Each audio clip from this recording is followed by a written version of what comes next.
ただ痛みを感じないだけ。は負けない。師匠を最も強いのは師匠は俺に人は暗闇を要だと。そして俺に偽りだった。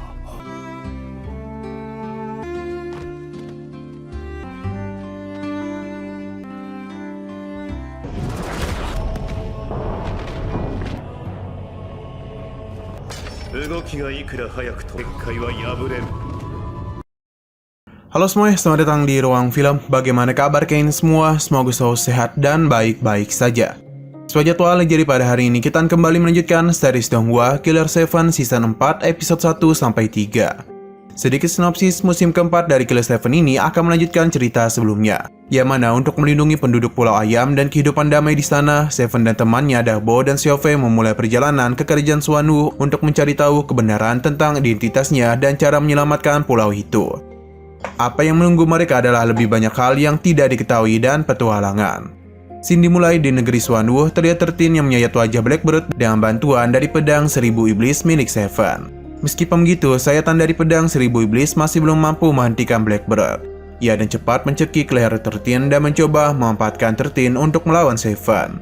Sewaktu burung hitam mencekik leher 13 dengan erat, Seven pun bergegas untuk menyerangnya. Pada awalnya, sedang Seven berhasil ditangkap oleh burung hitam. Akan tetapi, dengan pedang 1000 iblis, Seven berhasil membuat 13 terlepas dari Blackbird.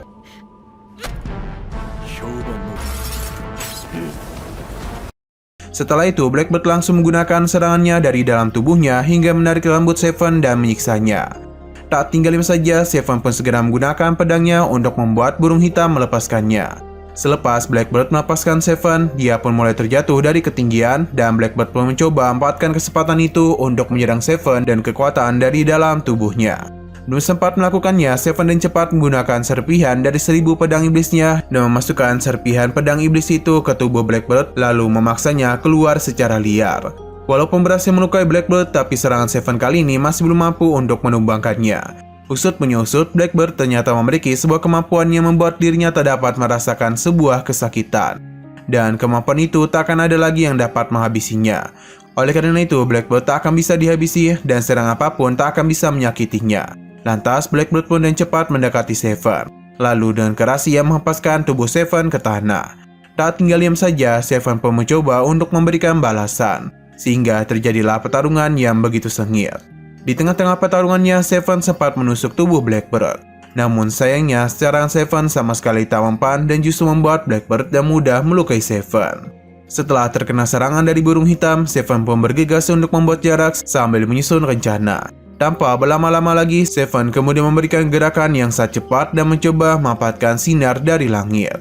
Sinar dari langit itu membuat Blackbird begitu kesulitan untuk melihat gerakan Seven, lantas Seven pun langsung menebas Blackbird. Pada saat itu Blackbird seketika teringat akan perkataan masternya yang mana masternya mengatakan kalau burung hitam akan menjadi petarung yang hebat dalam kegelapan.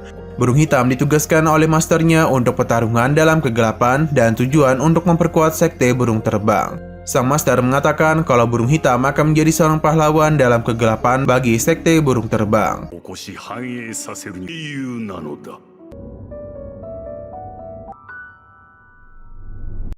Setelah teringat akan ucapan masternya, Blackbird pun mencoba untuk menjauh dan mulai bertarung dalam kegelapan, dan menutup matanya dan meningkatkan kekuatannya.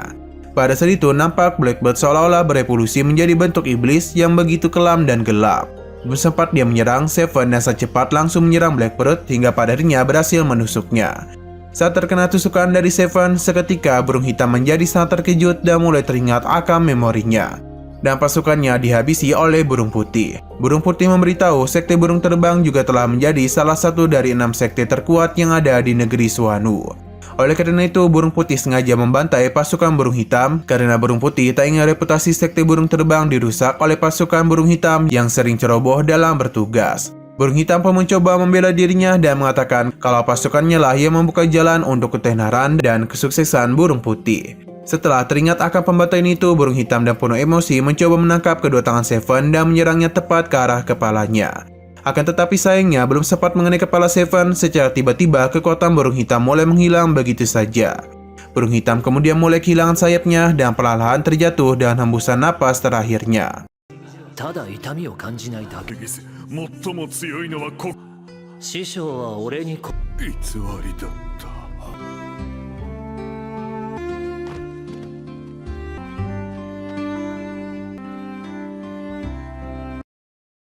Sesudah Blackbird meninggoy, Manjusaka mengaku kalau ia begitu takjub dengan kekuatan Seven yang mampu mengalahkan Blackbird. Manjusaka juga mengatakan kalau ia akan menjadi orang selanjutnya yang akan mencoba menghabisi Seven. Di sisi lain terlihat Blue Phoenix yang sedang menghadap kepada pemimpin klan pembunuh bayangan. Sambil mengeluarkan kedua pedangnya, Blue Phoenix mengatakan kalau ada seseorang yang ingin menghabisi pemimpin klan, yaitu Blue Phoenix sendiri. Blue Phoenix memberitahu kalau ia memiliki keyakinan dan keberanian untuk menghabisi pemimpin klan karena dua alasan. Alasan pertama adalah Blue Phoenix tahu kelemahan pemimpin klan, dan yang kedua, para pembunuh bayangan sekarang tidak ada berada di aula, sehingga tidak ada yang dapat mengganggunya. Tanpa banyak bicara lagi, Blue Phoenix pun mulai mengarahkan serangannya kepada pemimpin klan. Akan tetapi serangannya dapat dan cepat dipatahkan oleh ajudan atau pengawal pemimpin klan. Blue Phoenix mengaku begitu terkejut dan kecepatan serangan yang dilakukan oleh sang pengawal.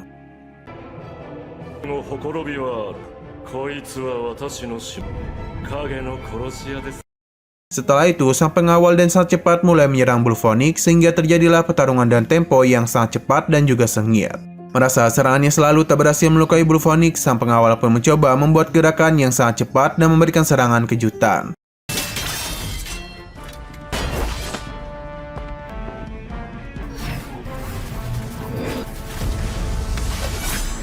Serangan yang diberikan oleh sang pengawal berhasil ditahan oleh Blue Phoenix, lantas Blue Phoenix pun bergegas untuk memberikan serangan balasan. Sayangnya serangan dari Blue Phoenix nyaris melukai sang pengawal namun tidak berhasil mengenainya. Pada saat itu Blue Phoenix menyadari kalau sang pengawal sengaja membuat dirinya lelah untuk mengulur waktu. Blue Phoenix juga menyadari kalau sang pengawal memiliki ki yang lemah. Oleh karena itu, Blue Phoenix mencoba mendekati sang pemimpin. Lalu ia bergegas membuat sebuah medan pelindung sehingga sang pengawal tidak dapat lagi mengganggunya.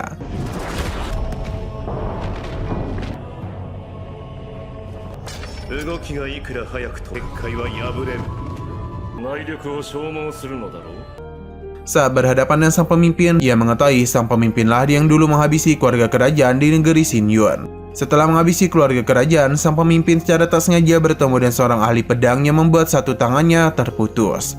Sehingga sang pemimpinnya pun langsung berbalas dendam kepada ahli pedang itu dan cara menghabisinya. Usut punya usut, ahli pedang itu ternyata adalah guru dari Blue Phoenix dan tepat sebelum ia mati, yaitu sempat memberitahu Blue Phoenix mengenai kelemahan sang pemimpin. Selain itu, Blue Phoenix ternyata adalah salah satu putra raja dari negeri Xinyuan, yang mana raja negara Xinyuan mati dihabisi oleh sang pemimpin. Dan kata lain, tujuan Blue Phoenix menjadi anggota pembunuh bayangan adalah untuk membalaskan dendam guru dan ayahnya untuk menghabisi sang pemimpin. Pada saat itu, Blue Phoenix seketika mengingat mengenai memori kelamnya, yang mana sang pemimpin membantai seluruh anggota kerajaan secara satu persatu. Hingga padanya sang pemimpin dengan kekuatan yang mengerikan berhasil menghabisi sang raja di hadapan dirinya.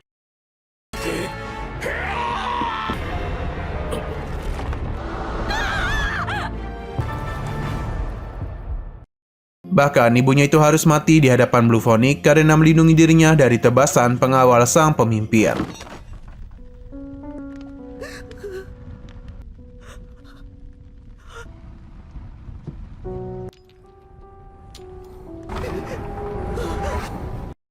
Setelah memori kelam itu nampak, sang pemimpin mulai berubah wujudnya menjadi sebuah iblis dan perlahan tubuhnya mulai membesar. Setelah itu, sang pemimpin mencoba menyerang Blue Phoenix dengan pedangnya. Untung saja Blue Phoenix sempat menghindarinya. Di sisi yang berbeda, tepatnya di negara adidaya, terlihat Kola yang akhirnya mulai kembali tersadar. Setelah Kola tersadar, Daibo dan Xiaofei pun berencana untuk melakukan pencarian Seven di negeri Suanu. Huazai kemudian memberikan sebuah token miliknya kepada Daibo dan menyuruh Daibo untuk menunjukkan kepada kedua pengawalnya. Lalu meminta kedua pengawalnya itu untuk membantu Daibo mencari Seven. Tanpa berlama-lama lagi, Huazai pun mengantarkan Daibo dan Xiaofei untuk pergi ke negeri Suanu melalui jalur terowongan. Sementara itu, Pangeran Stan terlihat sedang berada di negara Shenhong untuk mencari obat demi menyembuhkan Kola. Sampai negeri Suanu, Daibo dan Xiaofei langsung pergi terbang menuju istana Tianlong. Seberada di istana Tianlong, kedua pengawal itu langsung memberikan sebuah sinyal kepada seluruh murid Tianlong untuk melakukan pencarian Seven. Salah satu pengawal memberitahu bahwasanya di negeri Suanu ada puluhan ribu murid Tianlong, sehingga cara paling efektif untuk mencari Seven adalah dengan memberikan sinyal tersebut. Baru saja sinyal disebarkan, salah satu pengawal seketika mendapatkan laporan kalau Seven pernah terlihat menuju patung elang. Ia juga memberitahu patung elang terletak jauh 150 km ke arah timur laut dan menyeberangi gunung. Tanpa berlama-lama lagi, Daibo dan Xiaofei pun bergegas terbang untuk pergi ke arah patung elang. Tak jauh dari sana nampak Ouyang Zhan yang sedang berencana mengikuti Daibo dan Xiaofei pergi menuju patung elang. Pada malam harinya, terlihat Daibo dan Xiaofei akhirnya tiba di wilayah patung elang, begitu pula dengan Ouyang Zhan. Di waktu yang sama, mereka dikejutkan dengan sebuah petir ungu yang menyambar ke arah langit, sehingga mereka pun bergegas pergi ke arah tersebut. Di sisi lain nampak Seven yang sedang tak sadarkan diri, sedangkan 13 sedang bertarung melawan Manjusaka. Pertarungan itu terjadi dengan begitu sengit hingga padanya 13 terkena anak panah beracun milik Manjusaka. Tak berhenti sampai di situ. Manjusaka melanjutkannya dan menyebarkan sebuah bubuk ungu yang mengelilingi Seven dan 13. Manjusaka memberitahu jika 13 menghirup bubuk ungu tersebut maka dia akan jatuh pingsan.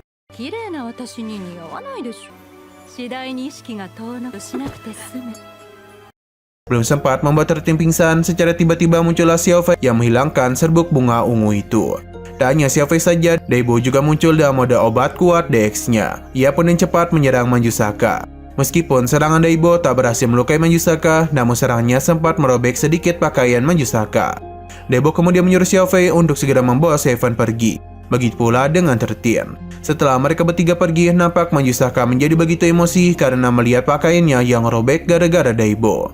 Dengan penuh emosi, Manjusaka langsung mengeluarkan sebuah serangan dan menggunakan bunga-bunga beracunnya.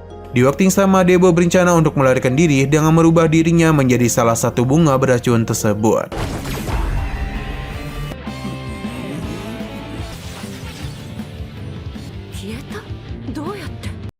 Sementara itu, di tengah-tengah pelarian Xiaofei, seketika muncullah sebuah batu besar yang mencoba menghantamnya. Melihat batu besar itu, Xiaofei pun mencoba untuk menghancurkannya, dan setelah batu itu hancur, seketika terlihat kalau Simon-lah sosok yang berada di dalam batu besar tersebut.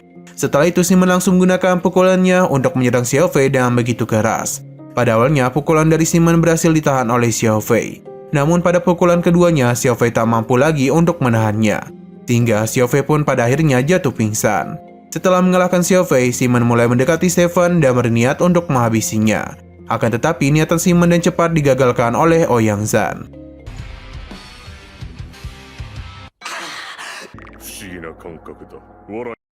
Pada saat yang bersamaan, tiba-tiba saja Daibo muncul, sehingga ia pun langsung menyuruh Xiaofei untuk membawa dirinya dan Seven terbang. Melihat Seven yang dibawa pergi, alih-alih menyerang Ouyang Zhan, Simon justru bergegas pergi mengejar Seven. Pada saat Simon berhasil mendekati Seven, ia mulai bersiap untuk memukulnya. Namun lagi dan lagi, upaya Simon dihentikan langsung oleh Ouyang Zhan.